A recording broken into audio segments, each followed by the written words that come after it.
Hi guys, and welcome to my second December reading vlog, even if we are a little bit late here. But that is due to the fact that I haven't filmed any vlogs in December because I focused on other videos. And so we are here now in January and I put out all the content for the books that I've read in December. And in this video we are focusing now on the standalones that I've read in December. The first book that I've started was Lifeline by Misha Hurd, and I DNF'd after 30%, but the story didn't went the way I wanted and it took a turn that I couldn't stand and that crossed the line for me. Trigger warning here, because it was marketed as a romantic thriller, and yes, it had a trigger warning, but that the male main character rapes the female main character is an absolute no-go for me.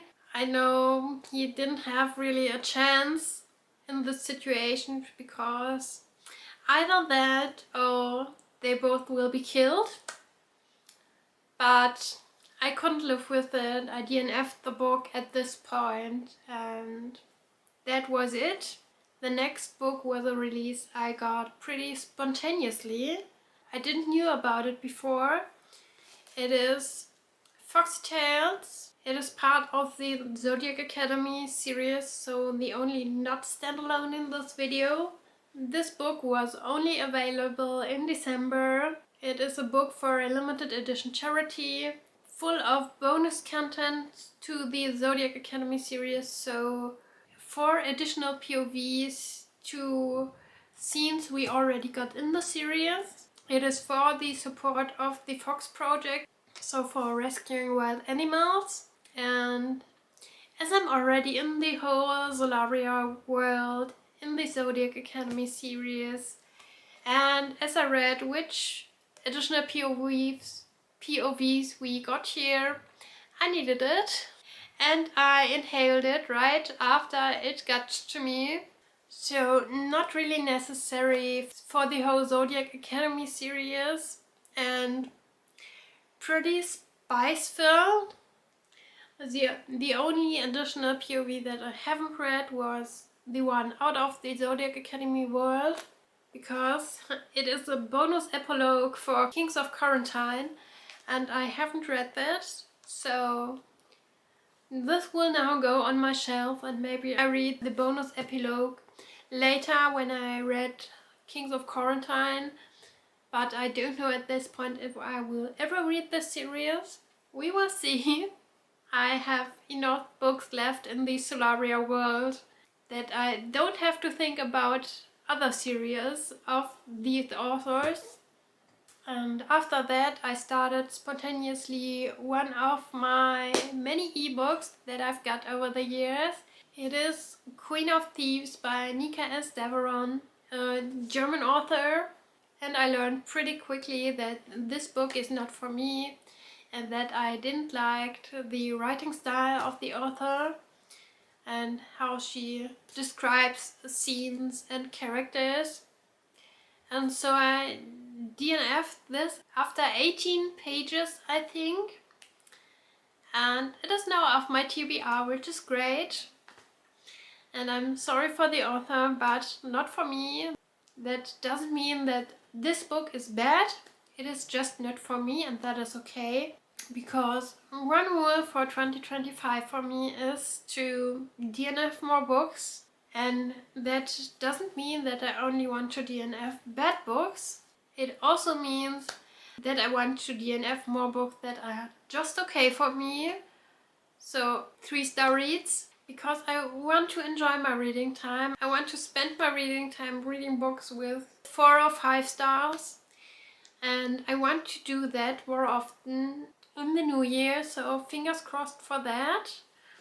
It is a process, I have to learn that. I just learned to DNF in general and I think I'm on a good way there. And the next book I read, I will not show, but I DNF'd this one. This was my last book from my 24 for 2024 list. And that is also a book I realized pretty quickly that I don't enjoy this.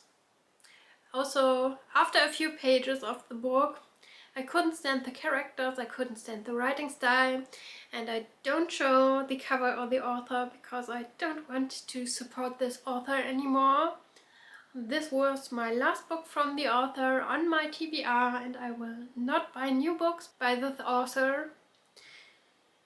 And that's it for me.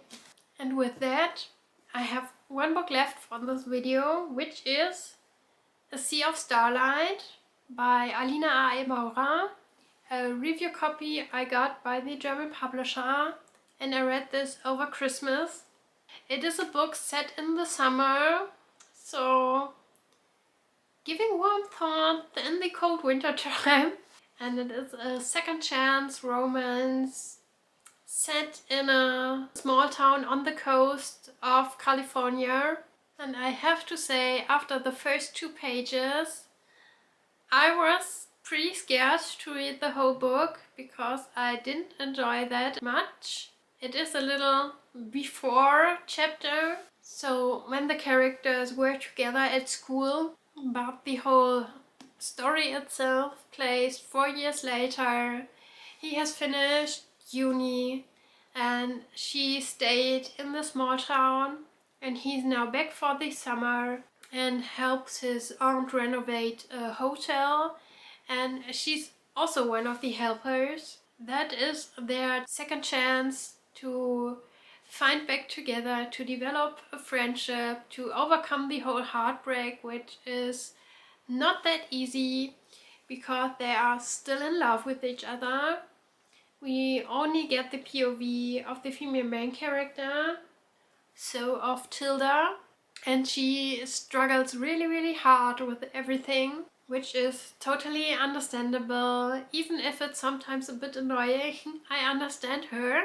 She's not ready to cut Laurie out of his life now that he's back, and tries to be polite, and both try to handle the situation, and they don't really want to talk about what happened 4 years ago, but in the end they have to because it stands between them. Yeah, it was a typical romance story, not gonna lie, but I liked it.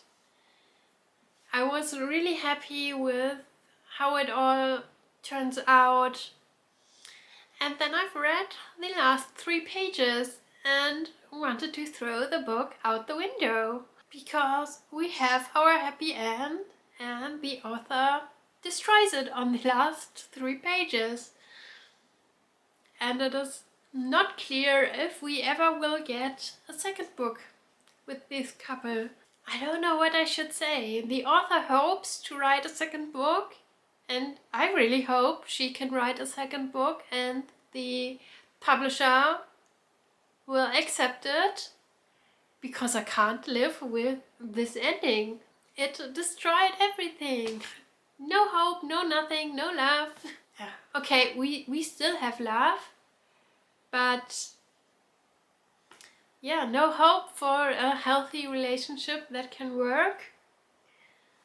And that makes me pretty sad, because we worked so hard before that to reach this goal, and it is a really shitty ending if this is the real end for the story.